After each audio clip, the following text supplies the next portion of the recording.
بلاول صاحب نے ہماری میزبانی کی اور ایک طویل میٹنگ میں ہم نے مجوزہ آئینی ترمیم پر تقریباً اتفاق حاصل کر لیا تھا، خاص طور پر عدلیہ کے اصلاحات کے حوالے سے، اور آج اپنے شیڈول کے مطابق ہم میاں صاحب کے پاس حاضر ہوئے۔ انہوں نے باقاعدہ آج پھر عشائیے پہ ہمیں دعوت بھی دی۔ صدر پاکستان جناب آصف علی زرداری صاحب بھی تشریف لائے، جناب بلاول صاحب بھی، ان کے پارٹی کے اعلی عہدیدار بھی، مسلم لیگ نون کی قیادت بھی موجود تھی، جمعیت علماء اسلام کی ٹیم بھی موجود تھی،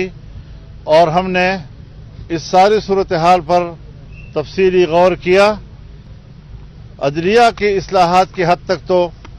ہم نے اتفاق رائے حاصل کر لیا ہے۔ کچھ دوسرے نکات ہیں کہ وہاں پر بھی ہم اتفاق رائے کے قریب تک پہنچ گئے ہیں،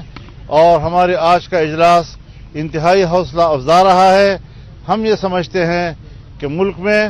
ایک ایسی نظام کو رائج کیا جائے، آئین میں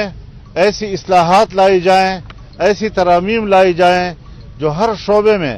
اصلاحات کا سبب بنے، اور ماضی میں